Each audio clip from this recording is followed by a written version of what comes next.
This week's Torah portion is Chayei Sarah, which loosely translates to the life of Sarah. So we'll begin with the Parsha overview as we do every week.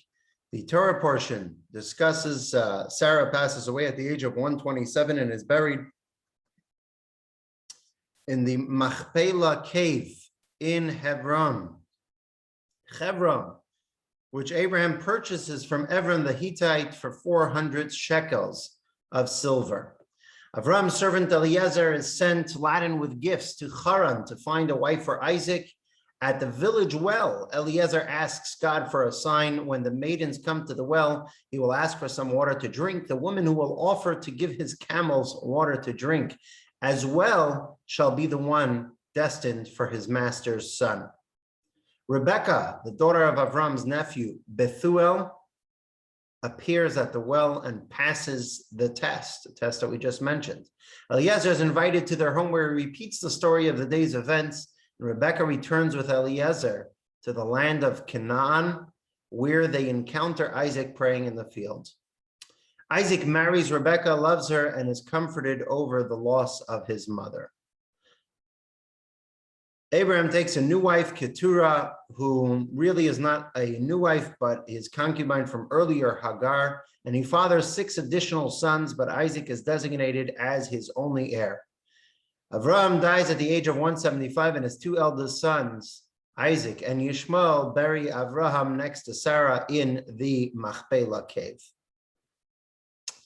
So that's the general overview of this week's Torah portion. And as a matter of fact, tonight we will discuss the entirety of the Torah portion, different than what we usually do at our Torah class, where we take a hyper-focused discussion on one topic. Here we're going to have a discussion on the general overview of the Torah portion.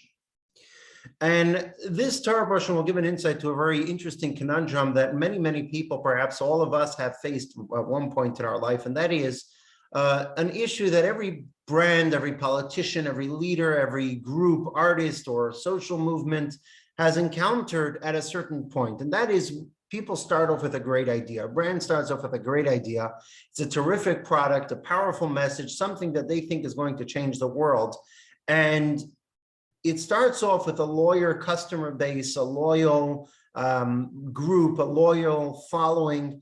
But at a certain point, you look to expand and increase popularity, and that poses an issue. And the issue is that you have this idea, this message you're trying to impart, this idea that you're trying to focus on. But if you'd like to focus on a larger population, you'd like to have a greater impact, you're going to have to somewhat water down your message or start being more inclusive than your initial exclusive clientele. You're going to have to somewhat adjust and fix it somewhat for a broader appeal, and you run the risk of losing your original identity. You run the risk of losing what your niche market was initially. You run the risk of forgetting of what you set out to do.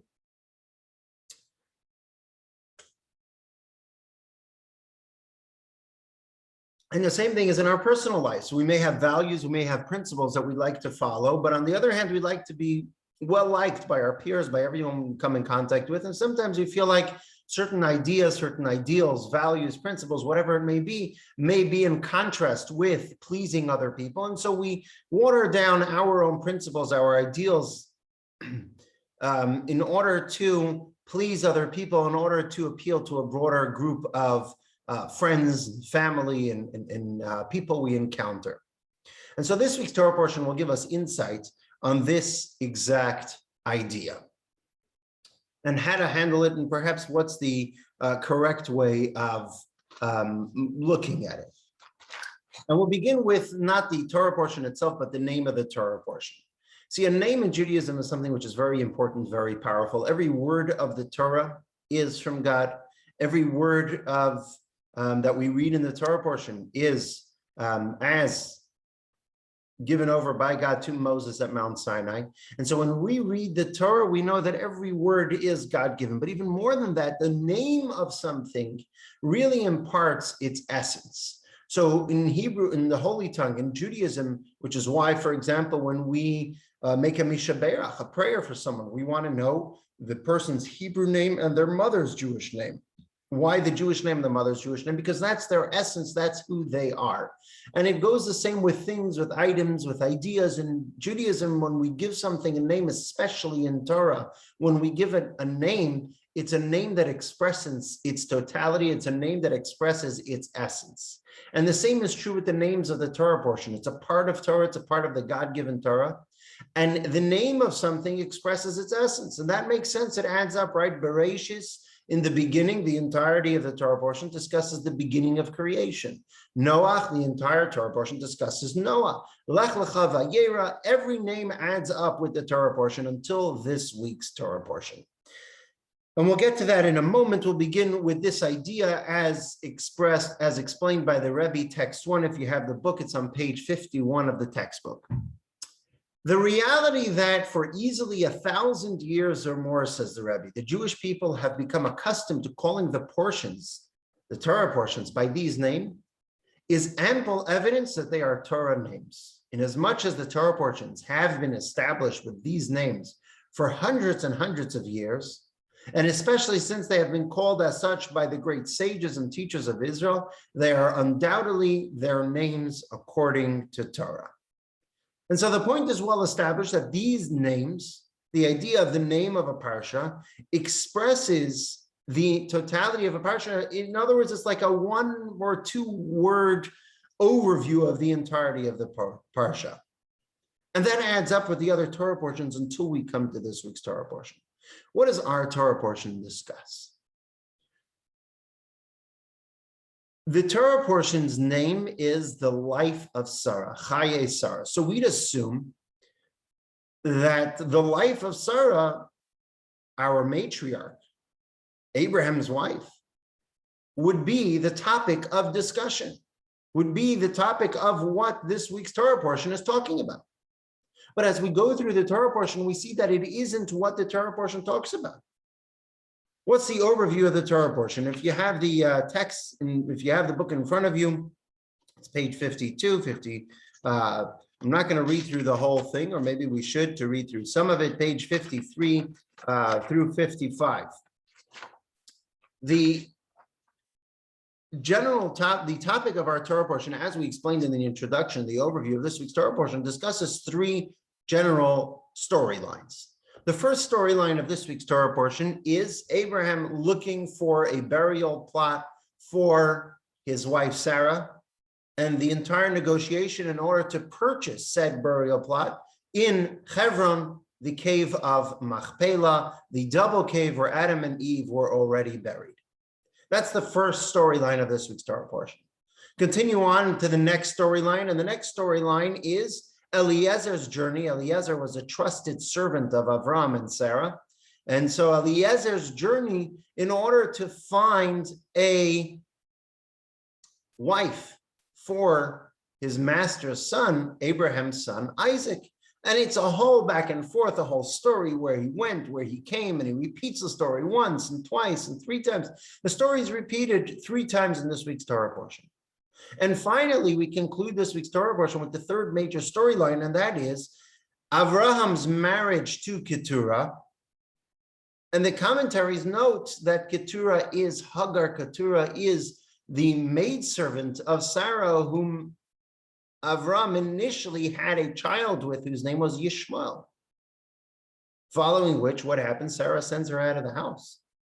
And so not only don't we see that this week's Torah portion speaks about the life of Sarah, as the name would suggest, on the contrary, every single aspect of this Torah portion talks about how Isaac and Abraham have moved on from Sarah.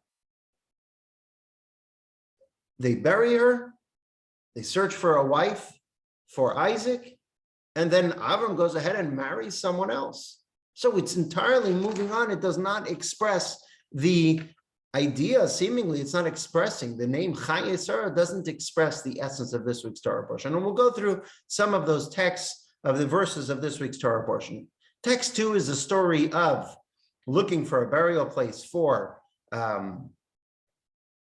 Avraham for Sarah, Avram looking for a burial place for Sarah, and we'll read just the final verse. And afterward, after the whole negotiation with the Hittites, Avram buries Sarah, his wife, in the cave of the field of Machpelah, facing Mamre, which is Hebron, in the land of Canaan. That's the first storyline. That's how it ends, how he's searching for a burial place. He negotiates it, he buys it, and he buries her there. The second storyline of this week's Torah portion is how Avram gets older and he calls his servants to make a promise that he will go and find a wife for his son Yitzchak. Eliezer goes, it's a whole story. As we see here, the story begins verse 1, it continues verse 64, and the verse says as follows. We'll continue in the middle, text 3, verse 64. And Rebekah lifted her eyes and saw Isaac, and she let herself down from the camel, and she said to the servant, who is that man walking in the field towards us? And the servant said, he is my master, a reference to Isaac. And she took the veil and covered her face. And the servant told Isaac all the things that he had done, and Isaac brought her to the tent of Sarah, his mother. And he took Rebekah, and she became his wife, and he loved her. And Isaac was comforted for the loss of his mother. Again, it's the second story line of this week's Torah portion, which seemingly shows that they've moved on from Sarah. And finally, the third story is Avram took another wife, and her name was Keturah, and she bore him Zimran and Yakshan and Medan and Midian and Yishbak and Shuach. And Avram gave all that he had to Isaac, and to the sons of Avram's concubines, Avram gave gifts, and he sent them away from his son Isaac while he, Abraham, was still alive, eastward to the land of the east.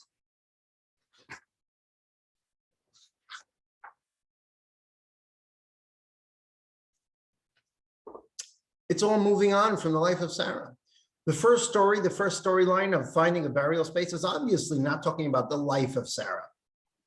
But even the second storyline, which talks about searching for a wife for Isaac, what was the end that we read after he found a wife, the final verse, text 5a, and Isaac brought her to the tent of Sarah, his mother, and he took Rebekah, and she became his wife, and he loved her, and Isaac was comforted for the loss of his mother.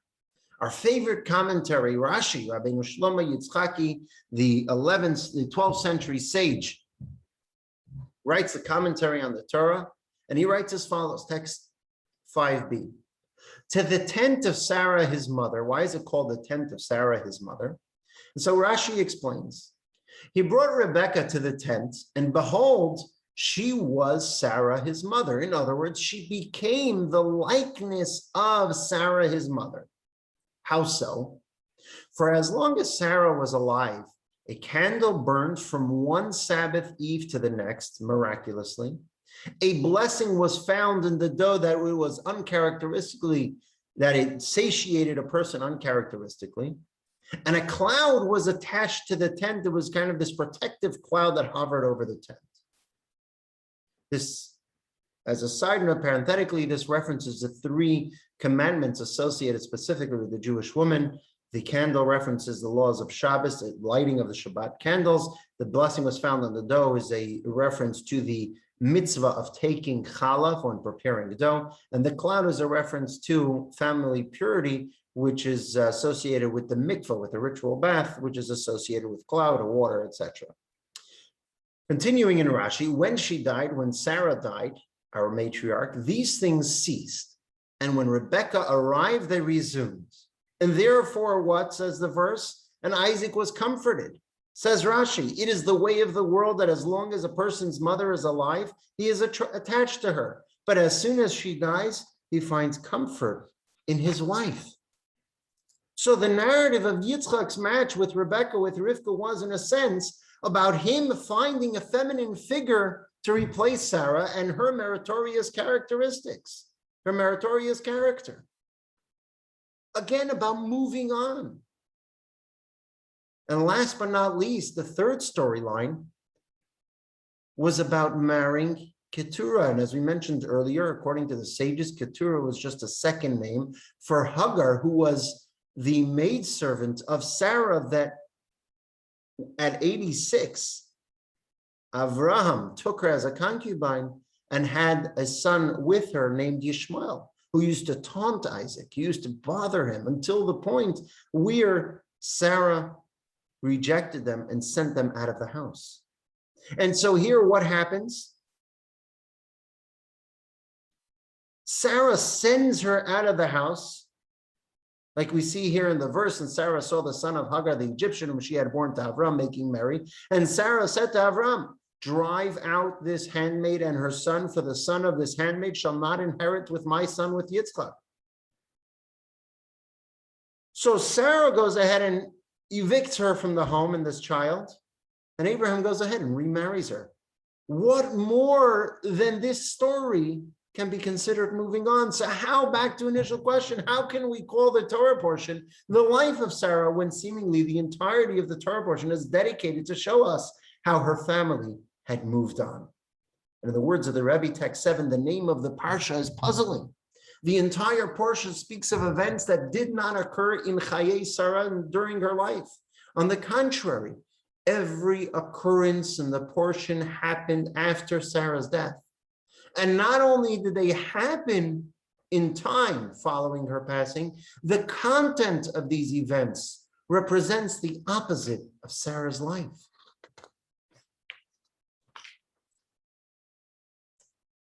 How do we explain why this is the name to this Torah portion?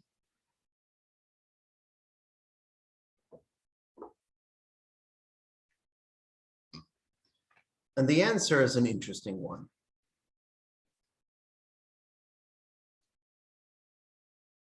How do we define true life?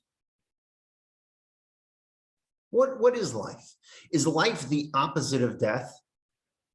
And if life is something the opposite of death, then the more something alive something is, the more alive someone or something is, the more immortal something is.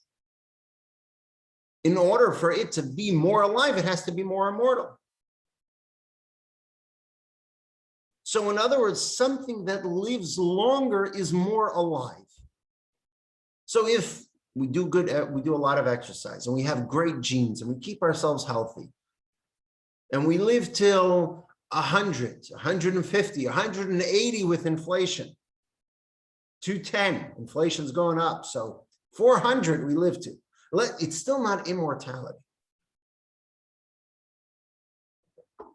So then what is true life?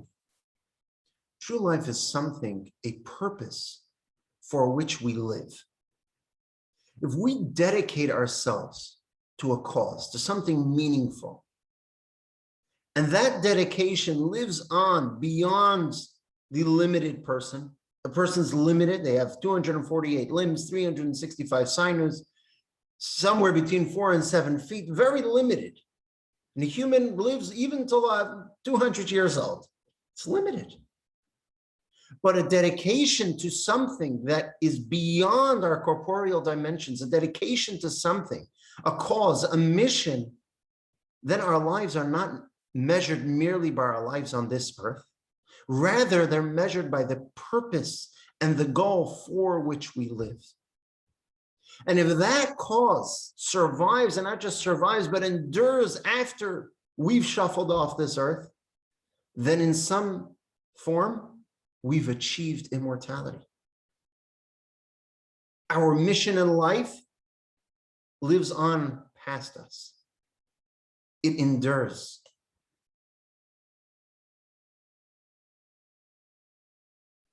So in a sense, life is only fully revealed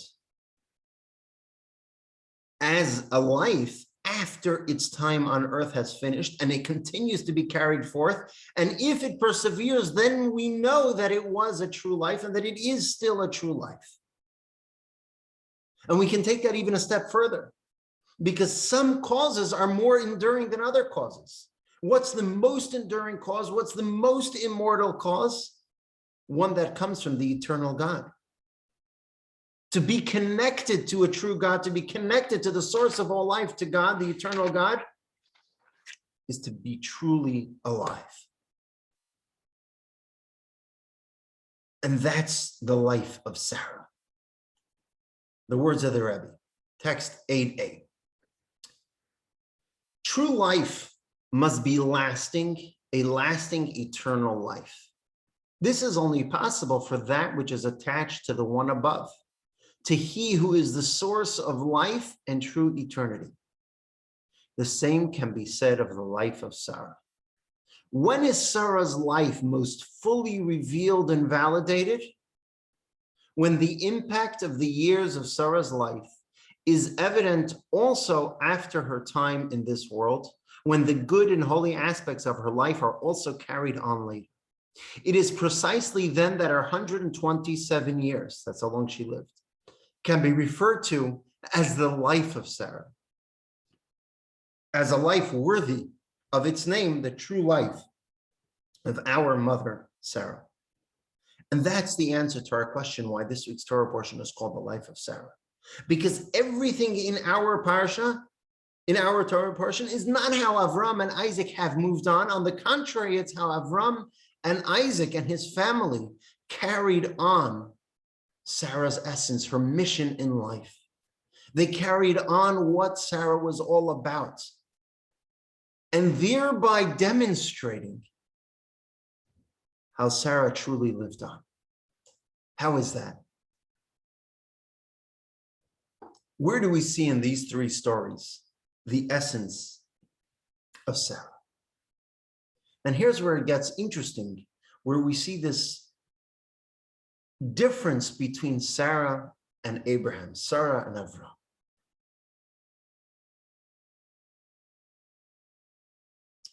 And by contrasting Sarah's pathway with Avram's pathway, we'll understand how these three stories in this week's Torah portion express Sarah's life and what Sarah was all about. Who was Avram? Avram, famously known as the first Jew, right? But it was more than just being the first Jew.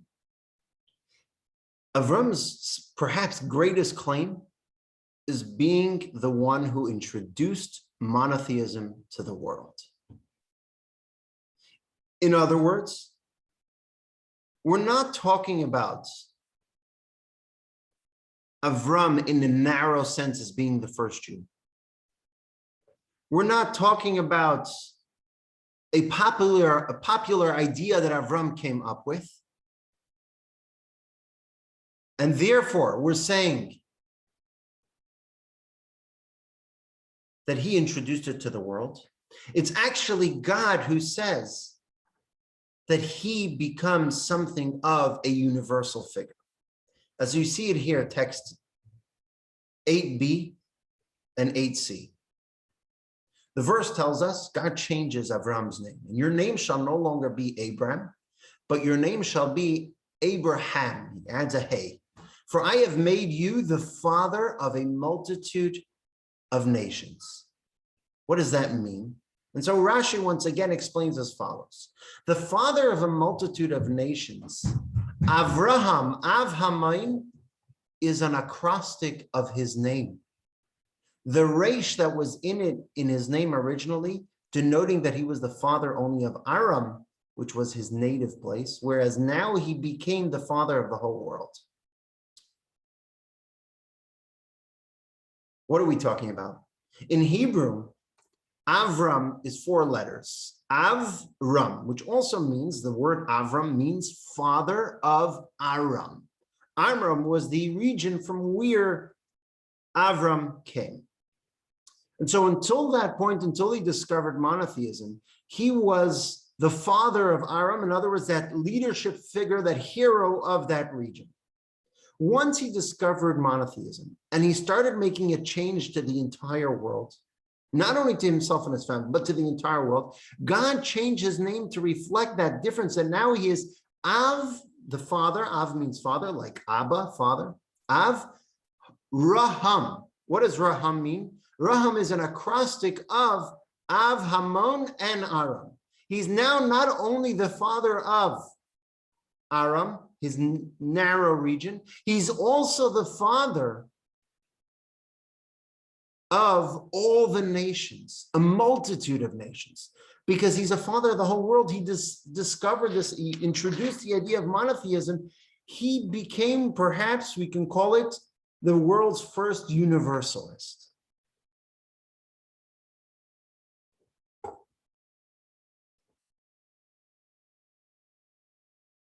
He had an influence on the entire world, not only on his family, not just the Jewish people who came from him, Isaac and his grandchildren and his wife and so on. He had an influence on the entire world. And how did he do that? Text A and B, a fascinating insight into his life. The verse tells us, and he planted an eshel, a tree in Be'er Sheva, and he called there on the name of God, the God of the world. What does it mean that he planted a tree and he called there in the name of God? So the Talmud explains. Reish Lakish said, read not, and he called out, and he called, and he made to call, thereby teaching that our father Avraham caused the name of the Holy One, blessed be he, to be uttered by the mouth of every passerby. How was this? After travelers had eaten and drunk, they stood up to bless him, to bless Abraham. But Avram said to them, did you eat of mine? You ate of that which belongs to the God of the world. Thank, praise, and bless him who spoke, and the world came into being. Avram wasn't satisfied with teaching monotheism to his wife or to his children or to those in his immediate surroundings.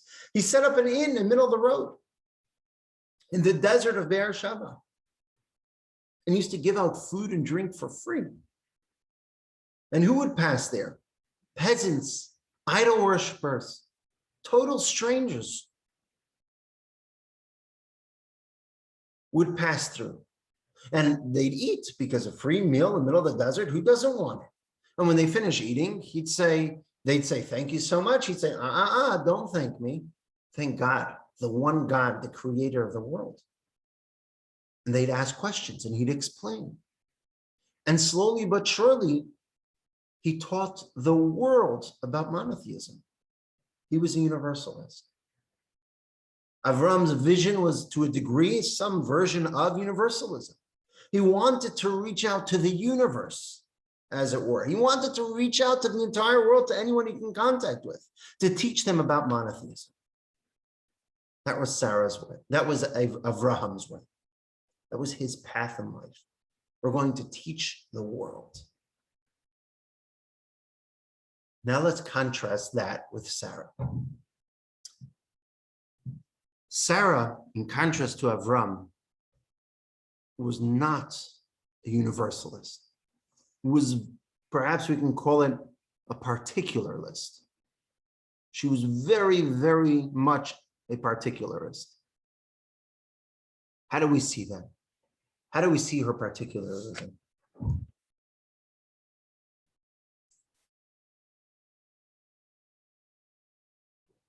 Sarah was the mother of Yitzchak, of Isaac. She wasn't the mother of Yishmael. She wasn't the mother of any other children.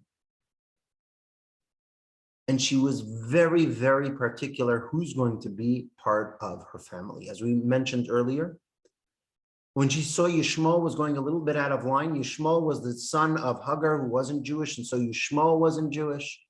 She said, finished, out of the house, I don't want him here. Yes, we may have a great message. Yes, it may be important. She understood that Avram loved his child, and Avram has that conversation with God. But she says, in my home, raising Yitzchak to be a true God-fearing Jew, I don't want anyone else here. I don't want it. She wasn't interested in that big tent that includes all kinds. She favored a very, very focused approach. I'm going to do the best to raise this son who will be the start of a major community, of a nation. And that's what I'm focusing on. I don't want other people here. Get Hagar and Yishmael out. But it doesn't stop there. There's an interesting story in the Talmud that actually expresses this exact contrast between Sarah and Avram. Text 10, page 62.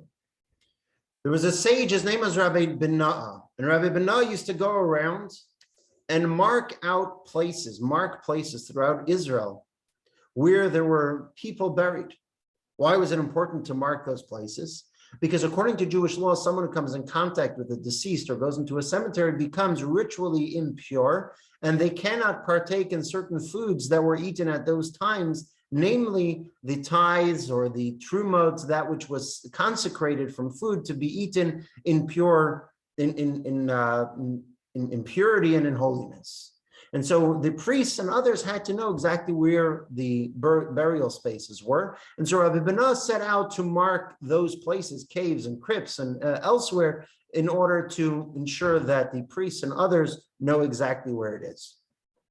And so on one of these sojourns going to mark out these areas, he came to the cave of Avraham, the cave of the patriarchs, and he came to the area where Avraham was, and he found Eliezer, the servant of Avraham, standing at the entrance. Now, this story took place roughly 1900 years ago.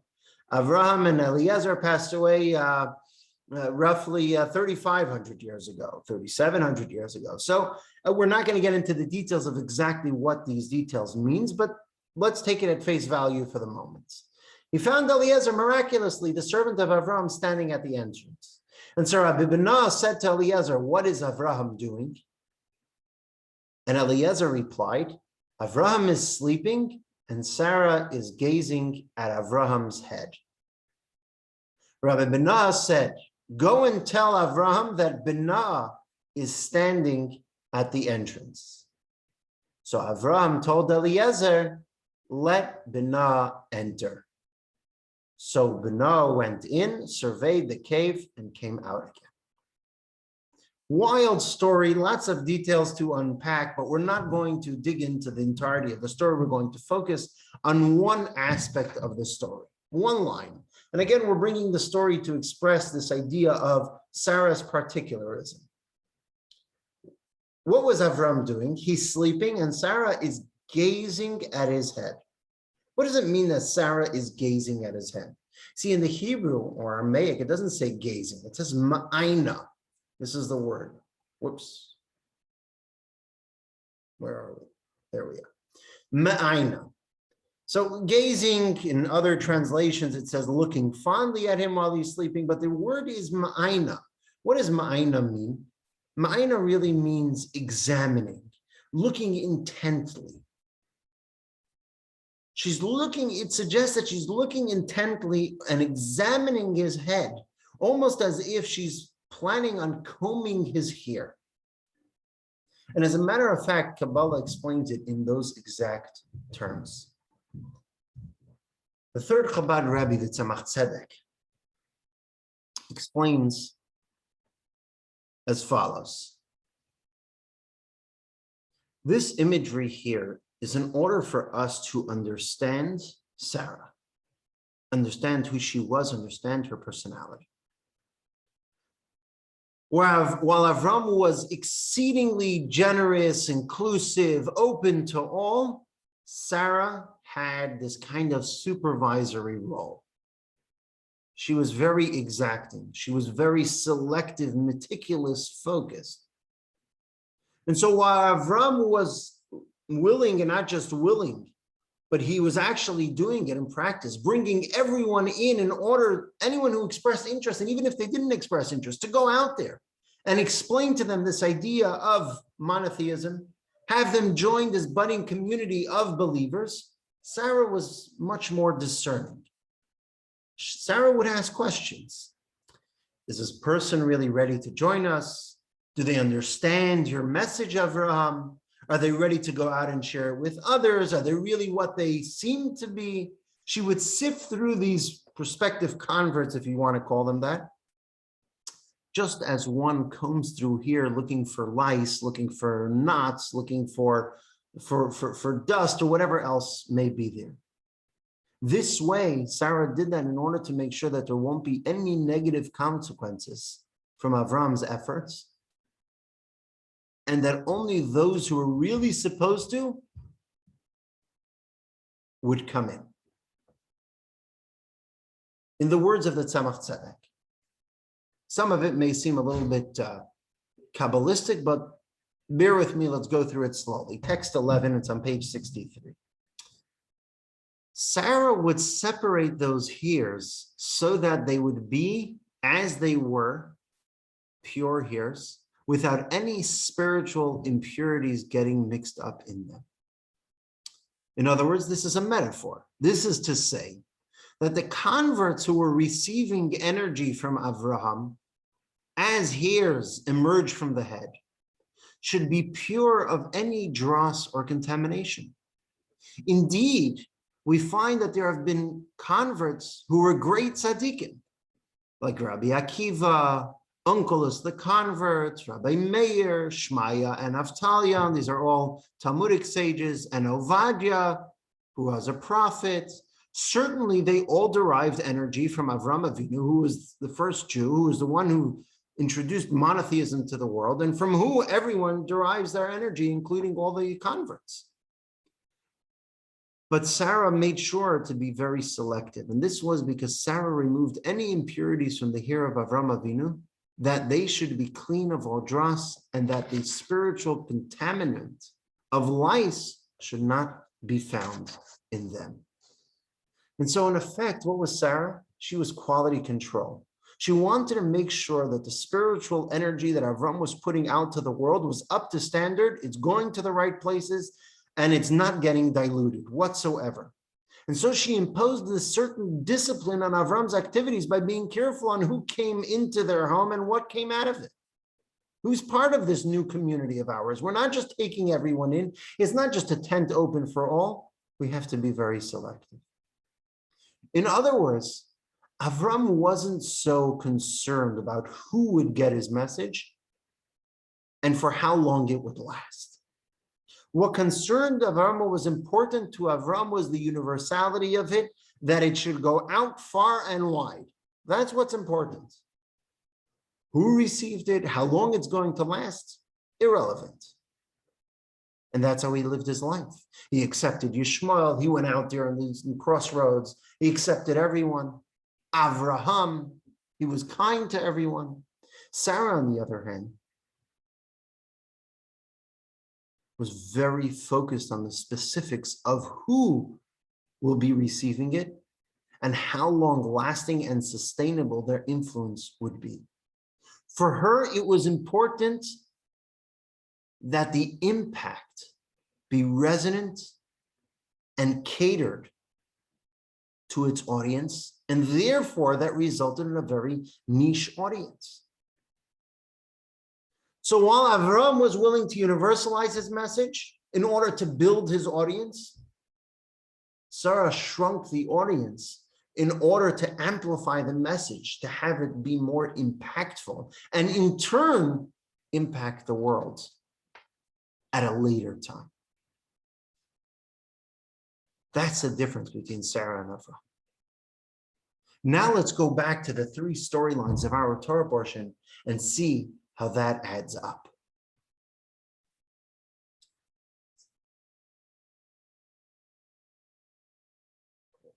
We mentioned earlier that Avram was very inclusive. Everyone, we got to get the message out there as broad and as wide and as far as possible. That was always how he lived his life. Suddenly in this week's Torah portion, we find the exact opposite. Suddenly in this week's Torah portion, Avram is suddenly acting like Sarah. He's drawing a tight circle around his values of welcoming insiders, and he's excluding those who are not ready to hear his message or those who are not worthy. And so the three events that are discussed in this week's Torah portion are speaking about how Avraham is operating on Sarah's terms, not on his own. In others, this is Sarah's ultimate triumph.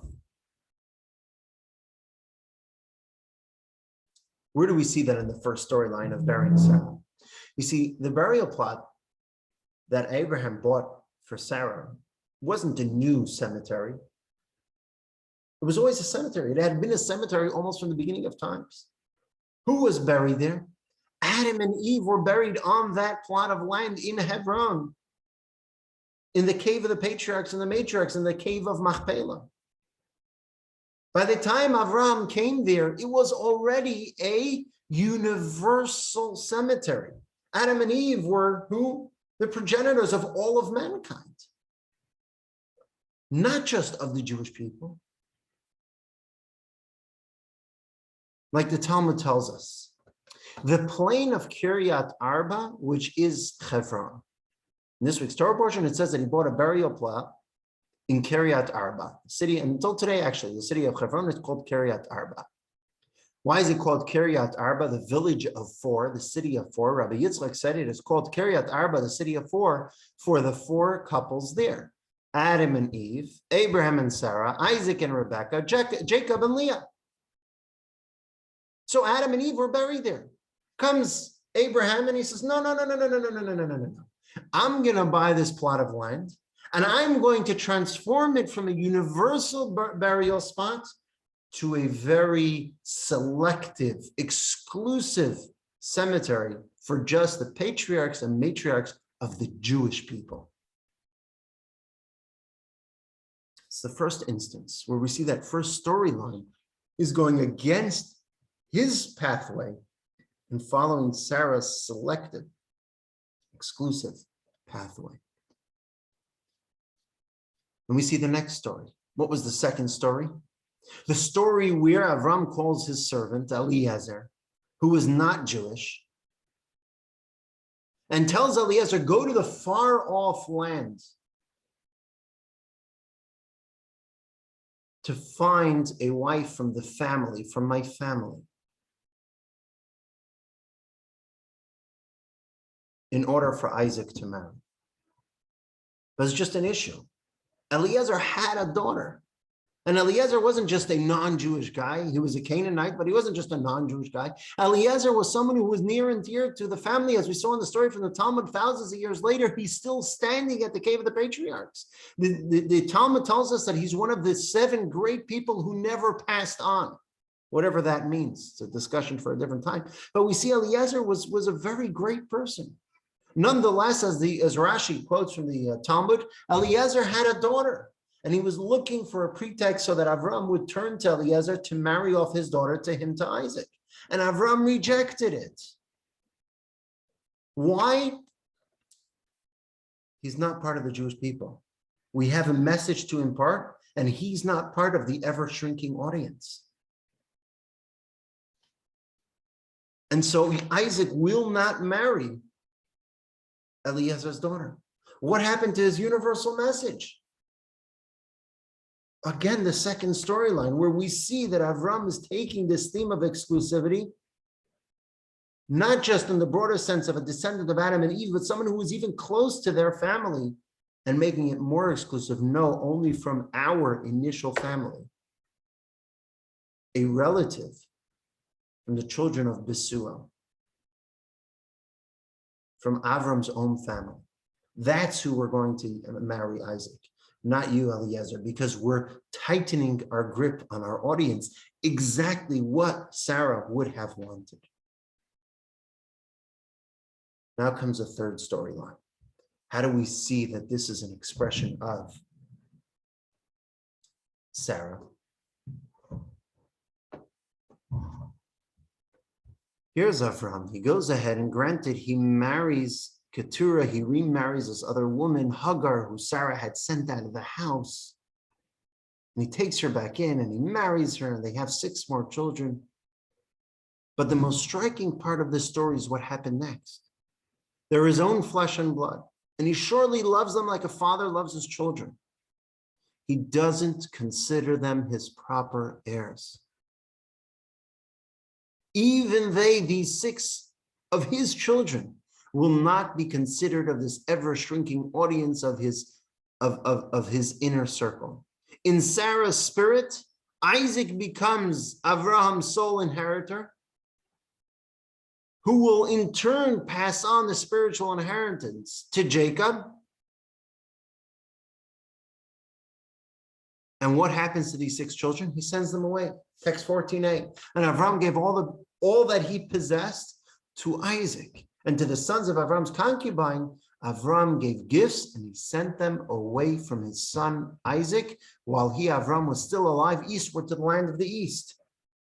Says the Clay Yucker, a very powerful individual, a great sage from the 16th century. And Avram gave all that he possessed to Isaac He withdrew his inheritance from all his other children. Here's the key. For that was Sarah's wish when she said, for the son of the maidservant will not inherit with my son. Furthermore, the Holy One, blessed be he, agreed with her and said, whatever Sarah tells you, hearken to her voice, for in Isaac will be called your seed. Exactly what Sarah would have done, not only exactly what Sarah would have done, but as we saw in 14b, Rabbi Shlomo Ephraim Lunchins, the Klei Yakar, as he's known by the name of his book, Klei Yakar. It was actually what Sarah told Avram. So we see the three storylines of this week's Torah portion, although superficially they seem like they're not the life of Sarah, really they are the ones that are exactly representing Sarah. They're, if you will, call them posthumous triumphs for Sarah. Abraham going against his pathway that he went his entire life, and suddenly he's following Sarah's exclusivity pathway, the pathway of having a hyper-focused message just on Isaac and in turn just on Jacob, in order to foster this deep connection, in order to build this magnificent nation which will come from them. And so far from being a misnomer, it turns out that the calling, the name of this week's Torah portion, is as perfect as it can get. All the events that are related in this week's Torah portion, granted, all take place after her passing. But it's precisely in this Torah portion that we find that everything she lived for, what she lived for her entire life, had endurance after her passing. And that's how we know that she had true life. While she was alive, her vision existed largely in potential. But only after her passing, suddenly we see the profound impact it had on Avram and on her son Isaac. In the words of the Rebbe, text 15, the central points from the Parsha of Chayei Sarah, although its time frame is after her passing, were achieved by Sarah through her work in the 127 years of her life in this world. However, as she actually went about her work, its impact remained concealed and only became revealed after her passing. Now, inasmuch as the ultimate purpose of one's life work is for the effects of the work to be eventually revealed, therefore it is understood that those aspects of the parsha in which Sarah's work becomes revealed are the Chayei Sarah, the life of Sarah. They are the completed purpose of the 127 years of life of Sarah. So in a sense, what we're saying about Sarah's work in her lifetime actually applies to all of us. All work comes fully realized fruition when its effects are achieved, when its effects are completed and are revealed. In Sarah's case, when did those effects happen? After her passing. And so this week's Torah portion is called Chayei Sarah, the life of Sarah.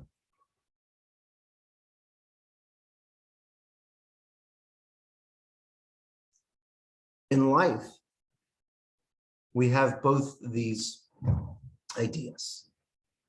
Avram teaches us that we have to try to make our message as universally as appealing as we can, and to reach out to as many people as we possibly can. And we can change the world. But we have to make sure it's balanced with Sarah. Because going for quantity can affect the quality. If we're building a movement, if we're building a brand, we have to be very careful not to expand too fast, because then we lose the message. And perhaps it's more important when we're talking about ourselves. We all have values in life. We all have principles. We all have ideas that we want to do. We have a message that we'd like to impart to people we meet. And sometimes we feel that if we act in a certain way, if we follow certain principles, if we follow certain ideals and we think they're right, but if we do them, we're going to offend some people. Or if we do them, we're going to, other people are not going to welcome us, are not going to talk to us. They won't be comfortable with us. You know what, says Sarah? So what? We have to do what's right because we have to build that base and we have to stick to it. And if we stick to it long enough and we build it well enough, in the long run, it's going to pay off. We may not have as many people who follow us. We may not have as many people who like us. We may not be perfect, but you know what? We're going to do our best within the framework of our ideals. We're not going to water it down in order to make sure that we're more appealing to more people. We have to do what's right. We have to do, sometimes we have to do what we have to do, even if it's not going to come across the nicest way. We decide to keep kosher. We're at a lunch or work meeting and everyone's eating this fancy gourmet that was ordered from a local restaurant. And we're there sitting eating the lousy kosher tuna sandwich that we brought in our lunch. And people are looking at us and why didn't you join? Someone may say. And it may come off the wrong way in some instances. But you know what? That's who we are. That's what's demanded from us. And in the long run, as we see from Sarah, it's going to pay off because as Sarah did, she built this entire nation. So too we, people respect us more when we stick to our ideals. When we stick to not watering down or diluting our message, but ensuring that it's balanced with Sarah's pathway of life. Even if the audience may not be as broad, it's going to have an impactful message in the long run.